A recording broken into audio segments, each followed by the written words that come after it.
Blessed is the man that walketh not in the counsel of the ungodly, nor standeth in the way of sinners, nor sitteth in the seat of the scornful. But his delight is in the law of the I Am, and in his law doth he meditate day and night. He shall be like a tree planted by the rivers of water, that bringeth forth his fruit in his season. His leaf also shall not wither, and whatsoever he doeth shall prosper. Psalms chapter 1 through 3. Yes, and we're going to our favorite. Yes, our favorite. And this book of the law shall not depart out of thy mouth, but thou shalt meditate therein day and night, that thou mayest observe to do according to all that is written therein. For then thou shalt make thy way prosperous, and then thou shalt have good success. Joshua 1 and 8, or Oshay 1 and 8. Yes, good morning, good afternoon, good evening. Yes. Now, this is our Sabbath day reading of the law. Yes, reading, we comment to on the law. And today we're coming from the book of Exodus chapter 22 as you prepare. Exodus chapter 22. Many times you hear Christians says law, and then they try to come and use this ambiguous word love. The word love is a Greek word. It's very ambiguous because everybody has their definition of what love is. Apparently it says love means I give. But what are you giving? You give a hoot, or you what are you giving? You giving a baby out of wedlock? What are you giving? You're giving a hard time? But the law of the Most High is the measure of our love for God and our love for our brothers who walk in the way of the Most High. That's cut and plain, because there's one law for the stranger, one law for the child of Jacob. Yes. So we're in Exodus chapter 22, and we ended with thou shalt not suffer a witch to live. Now, he says that was Exodus 22, and we ended at verse 18. Now we're in Exodus 22, and we're going to begin with verse 19, and we will skip over any historical things that happened, but only repeat the law. This is where we're coming from with this. Because you say, many of those you Christians that are watching, the law is passed. What have God to judge you on if the law is passed? Jesus didn't give you much to go by. And then many of you make up what the law says. This is my opinion. I feel this. What does the law say? How did God give you sound and concrete? How can he give you judgment if there's no measure of that judgment? If there's nothing by which you violated. Love is an ambiguous shotgun term. It's nothing. But there's a measure. When I say I love you, then I'm going into the whole volume of the law. Now we're taking the Greek term and putting it into terms. In other words, it wouldn't sound good in English or any other language to say I law you.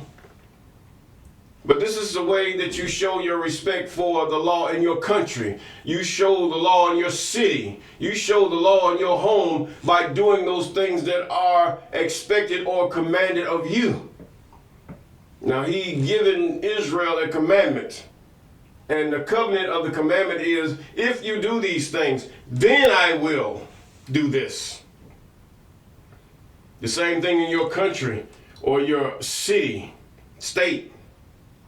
If you do these things, then I will not persecute you. Then you will get this and that. But, many of them are biased, and it depends on what color you are and texture of your hair and all this other stuff. Man is not perfect. Man is not complete. Perfect is an ambiguous clause too. Man is not complete in his execution of the law of the Most High, and the heathen definitely are not. Most of the countries that they do have laws is after that of Sodom.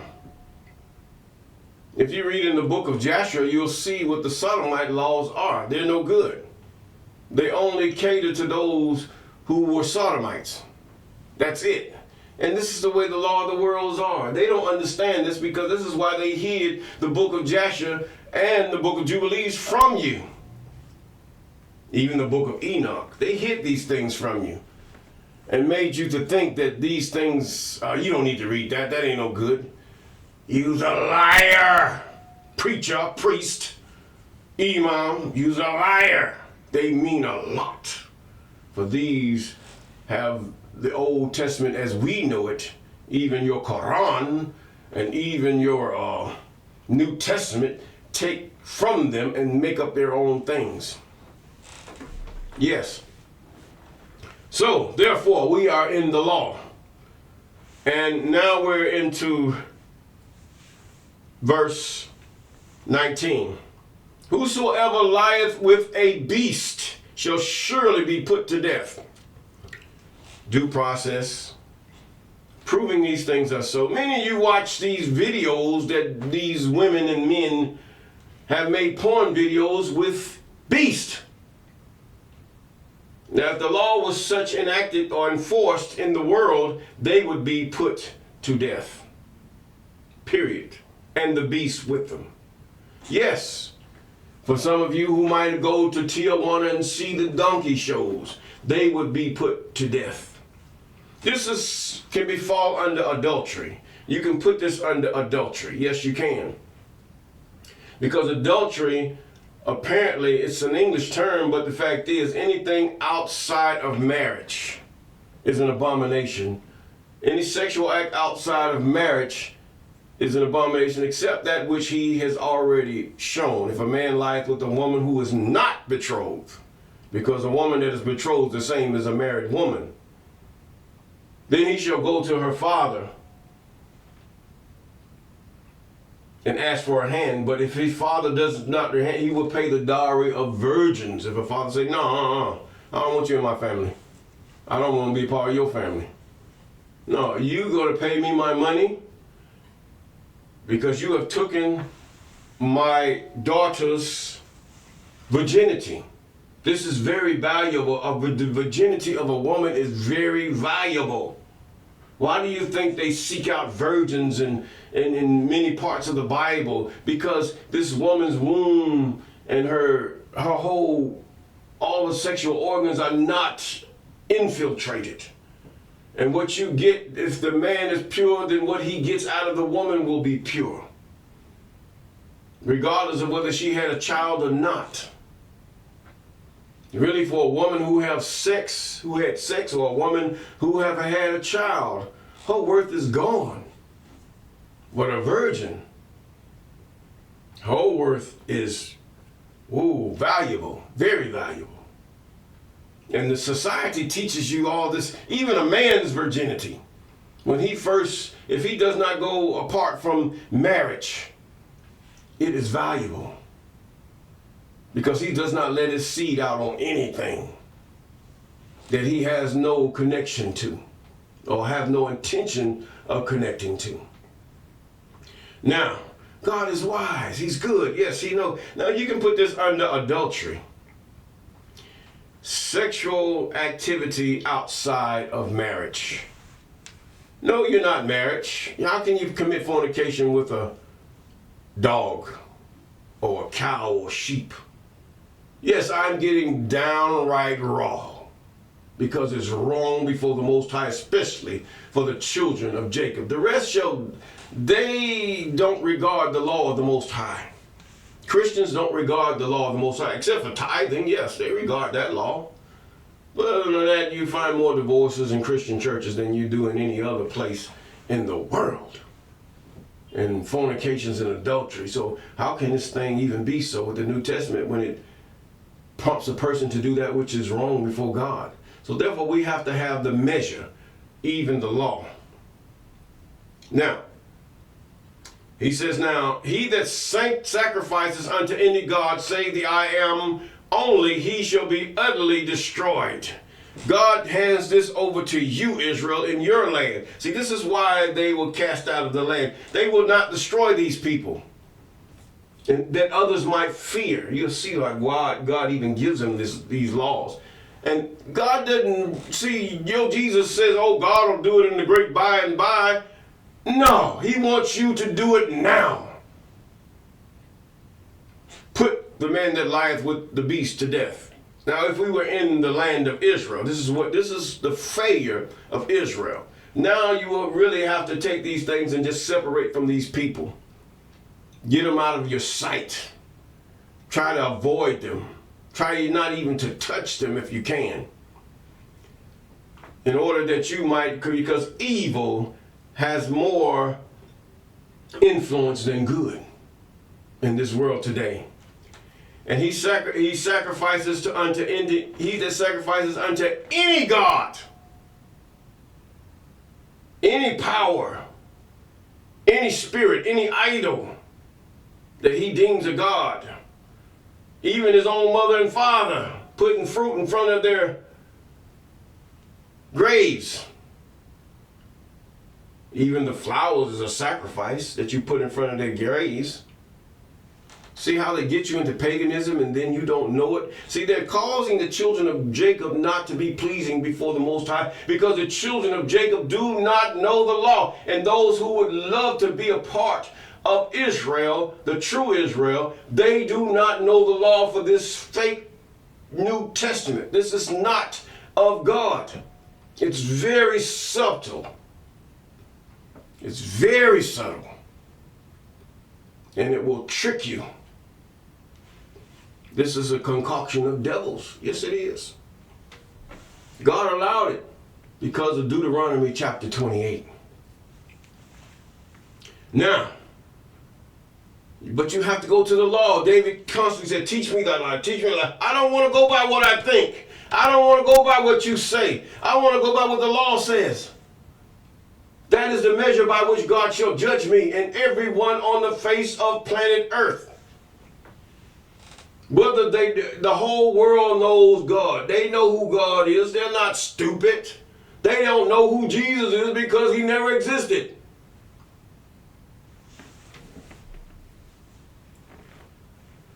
From Noah, there was Shem, Ham, and Japheth. Noah taught them all the law, everything.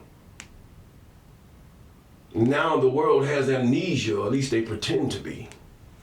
But everyone knows who God is. There are no atheists in this world. That's just an excuse. Atheism is an excuse. Okay? He that sacrifices unto any god save the I am only. This shall go with the first. Thou shalt have no other god before me. The first few commandments. You will put this under the first few commandments. This is under the heading of the first commandments. Yes. Thou shalt not have any gods before me. And he tells Israel shall be utterly destroyed. Israel, he told them, you will kill them. You will delete them. And examples are shown throughout the Bible or the Old Testament. But today you're the lottie-dottie, hottie-cottie. You're thinking about the West and their liberal and their damnable ways. That's what you're thinking about. In your countries of Islam, in your countries of Judea, or should I say Israelites, you allow and you tolerate these devils. It's enough just living among them, but yet to tolerate them in your own assemblies, in your own praises and worship, when you know they are violating the law of the Most High, and many see it, and therefore they think it's okay. God will judge you if you are the head and the leader of these people. Put them out. Be separate from them. He says, now, neither shalt thou vex a stranger, nor oppress him, for ye were strangers in the land of Egypt. No, don't trouble a stranger like the people that trouble you now. That's what he's saying. Don't trouble these people. He said, don't go vexing them because of the color of their skin, don't the straightness of their hair, or the ethnicity of their being, being of another nation. No, don't trouble them. Because you are troubled. You are a stranger in your own land, right here in the United States, and many of you in Africa and other places. You are a stranger to some of the tribes, Hamite tribes or Japhetic tribes there. Yes, you are. And he said, because you was a stranger, you will have mercy upon the stranger. Not in the fact of the law. If he murders, he shall be put to death. If he does any of these things, that law applies to that stranger too, regardless of how powerful his country is. See, this is where you will never rise in your country. If your land is depressed and oppressed and everything, you will never rise because you favor another people over your own. Ye shall not afflict any widow or fatherless child. Many men have been thrown in war. You shall not afflict because she's a widow and she's poor. Because many doesn't have the things, certain countries, some have the welfare or Medicare, Medicaid to help them medically, but some countries do not have these things because of oppressions of other countries to get their resources. And the leaders do not even want to help their own people because of their own greed. You don't count in your country. You don't count to your leader. No, you don't. He says, you shall not. This is a commandment. But what is the judgment on this? If you're found to afflict any widow or fatherless child, many times you bring a curse upon you and your house or even your people. A fatherless child, a child whose fathers have been killed in war. I mean, even a bastard child is fatherless, and we have many in the land. Bastard childs where the men decides to forsake their families, or women decide they're going to play the whore and the man can no longer be, and the law says, go with your mother.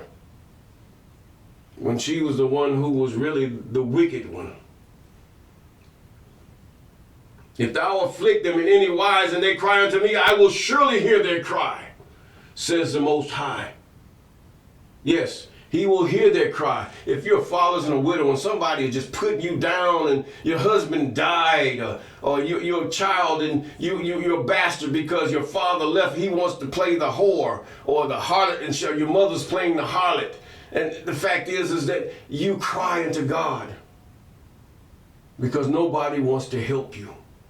You have no leadership. You have nothing, and if someone take you into their homes, cry unto God and he will hear you, and he will punish those that put you down and put you aside. He will punish.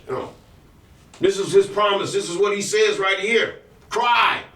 Talk to God. Tell him about that person that's oppressing you. Yes, this is what God is saying. He says, if thou afflict them in any wise, and they cry unto me, I will surely hear their cry. And my wrath, this is what he's saying, shall wax hot, and I will kill you with the sword. He's talking to you, man. You will go to war, or you will go into conflict. He said, I will kill you with the sword, and your wives shall be widows. Because you say, oh, you don't have a father. Get out of my face, you fatherless bastard child. And he says, now this is going to happen to your children. They will be fatherless. Yes. This is a law. This is law. Oh, the law is passed. We can treat people any way we want to. The law is passed. Jesus says, love your... the most ambiguous thing there, love your neighbor as yourself, it's just a shotgun saying. It's true, but it's a shotgun. How do I love my neighbor as myself? What is the measure of my love?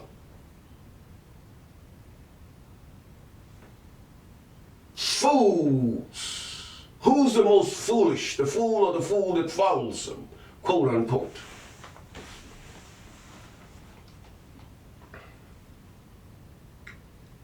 He says now, right here in verse 25, if thou lend any money of my people, he's talking about Israelites, that is poor by thee. He's talking about lending here. For those of you who lend, now we can understand, why are you going to lend to a person that squanders their money all the time? Every month they coming back, I need $1. And here they is on drugs, whiskey, and wine. Don't give them nothing. Let them whatever. Because they're lying. They squander their money. That's not love. That's stupidity, to give your money and everything to a person who does not seek help in their time that they have given themselves over to drugs, wine, whiskey, or whatever drug there is. Even opioids or whatever you want to call it. These people are evil, selfish, because they will not seek help. And those who squander their money on partying and dancing. No. But if thy neighbors, he says, if thou lend money to that of my people, thou shalt not be unto him as a usurer. Neither shalt thou lay upon him usury. That means interest. In other words, I'm going to put it low. Here is $20. Oh, I'll pay you back. Okay, now God is going to hold him to that. And you will too. Now, he says, if thou at all take thy neighbor's raiment to pledge, thou shalt deliver it unto him by the sun go down. In other words, anything that your neighbor has given you to hold for the money that he or she has borrowed, if it's for their warmth, if it's even their car or their house, he said in the time that they need it, you're going to have to give it back to them. He said because it's either their transportation to get to work, to give your stuff back, or they need the house for shelter, or they need their coat or raiment to keep them warm in the night. He didn't say you have to let them in your house. No. Now, he says, thou shalt deliver it unto them by the sun go down, for that is his covering. It is his raiment for his skin, wherein shall he sleep. And it shall come to pass when he crieth unto me, I will hear, for I am gracious. In other words, he's going to come back at you. This is the measure of love. This is the measure of loving your neighbor as yourself. Yes, it is. Thou shalt not revive the gods, nor curse the rule of the people. He said, don't worry about the rulers. Don't revile them. In other words, he's talking about those things that really are not good. I don't know whether this is an insert or what. It doesn't fit. Because thou shalt not revive the gods. And some of you try to justify this. It seems like a misnomer right here. Nor curse the ruler of thy people. The people are going to curse the ruler of their people if he's wicked. If he's righteous, most people will praise their rulers. Let's go to verse 29. Thou shalt not delay to offer thy first ripe fruits. The wave offering. Yes, the wave offering. This is law. And thy liquors and firstborn of thy son shall I give unto me. The 8th day, circumcise your son. Some of us still are not circumcised because our parents failed. They were Christians. Christianity, the congregation and everything tried to replace Jacob and Israel. It's a lie. There's no such thing as a church. There's really no such thing as a saint. The saint, the same thing as saying anointed. They've come up with all kind of concoctions. And you find out most of the saints that we know, most of them were just white people. All of them, white people. That tells you there's wickedness in the camp right there. Like there are no righteous black people or any other color people. For that, no righteous Chinese, no righteous Japanese, no righteous those that speak Spanish of the, should I say, ancient Asian nations or peoples. No, this is what you call the Mexican. He really is an Asian. And some of them that were here in the United States really were just Indians from India. So therefore, he said, offer your ripe fruits. Just wave them before and give God thanks. Just wave your fruit. You pick the first, the best of your fruit and wave it before God. That's all you can do in this day and time, because we're not in our land, and neither are we in a place where we could really sacrifice unto the Most High and do these things. And we don't have any Levitical priest. No, we don't. The sons of Levi have not been cleansed. In other words, they have not been even sanctified, set apart. They're in the land. They don't even know who they are. Many don't. And we don't know who they are either. Only the Most High knows the seed line of his people. Don't depend on these DNA tests. Don't depend on these 23andMe and all these other things, or other agencies, because they're inconclusive. Man, you jump and Joel with nothing. Okay, we're going to try to finish this chapter out here. It says now, he says, thou shalt not delay to offer thy first fruits, waiting before God. 30. Likewise thou shalt do with thine oxen and with thy sheep. 7 days it shall be with its dam or mother.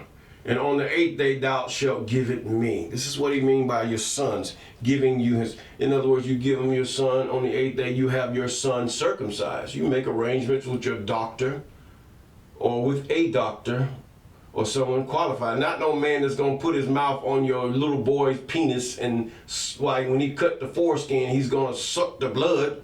I don't even know if he swallows the blood. Ugh, nasty. That is of the devil. That is of a devil or devils or satans. Satans, devils, demons, the same thing. There's no one Satan. Many of us have to get that through our thick skulls. There is no one Satan else. He's equal with God. God is the only one. Even angels that we see that are spirits of God, they are only one in entity. There's not one angel that's everywhere. Gabriel is not everywhere. Michael is not everywhere. That's what they call them. That's the English word for them. But there are other angels too. Now, he says, now, he shall be with his mother's 8 days, and you shall give it. In other words, you're going to sacrifice that kid or that calf, that firstborn. The same thing with your sons. You're going to have them all, you're going to put them before God. The first fruits, you're going to give them to God. The firstborn. Even in the fictitious book of Roots, where he lifted up his firstborn to God. These things were done. They understood the Old Testament. The Hamites as well as the child of Jacob. They understood. They knew because the Hamites taught the children of Jacob, taught them. They exchanged ideas. And some of them even to this day have paganism mixed with not Christianity, but with the faith of Adam. Yes, Noah. The faith Noah had the law. The law got lost in Egypt. This is what happened. The book of the law really got lost in Egypt. It did. And apparently there's some people that have found these laws and put it in a basement and locked it up so they can control you. And this is God's thing. See, you saw this in the New Testament also in verse 31. He said, and ye shall be holy men unto me, clean men unto me. You will be clean women unto me. If you do these things, you will be clean. You will be after God's own heart, just as David. Because you seek the heart of God and to do those things that are close to God's heart. This is what you're doing. Even the measure of righteousness, which is the law. Now, is to put a person to death in Israel when they had the land, would it be against God's will or is it against Jesus' will? if they have done these things that he says is worthy of to be put to death? No, it's righteousness to God. Who can you say to Creator, why doeth this thing? Or why you tell these people to do it? He does what he deems is right. And God is fair and righteous. Yes, he is. And he says, and you, if you do these things that I tell you to do, you shall be holy men. Then he goes on to say, shall ye eat, neither shall ye eat any flesh that is torn of beasts in the field. In other words, you don't take, like you would see the Hamites, you don't take a deer or an antelope killed of lions that have been ripped apart. You take his legs like some of these tribes do. God says, no, you're not going to do that. You take the leg of a lion and scare the lions off because you didn't hunt that for yourself. He said, no, you're not going to do that. But you shall cast it to the dogs. No, this is no good. Roadkill and all those things you find dead. No, you don't eat these things. You give them to dogs, pigs and chickens. They go to dogs and alligators and unclean beasts. For these were created to be food for them. The carnivorous animals and those who multiply greatly, pigs multiply greatly. They were meant to be feed. You have the one looks like a rat in South America. He was snake food. Oh, he's a pretty big snake. Oh, he's so cute. No, he was snake food. So the snake wouldn't eat you, dummy. Come on here. But many of you take these things, alligators. They clean up. And deer and everything else, anything that God had created in abundance as far as among the animals, God did this for a reason. And he caused the ones for, all of it is for his pleasure, but he also caused the ecosystems to be created. There's a harmony in what God does, a very good harmony. And if we do these things that God has commanded us, we will have peace.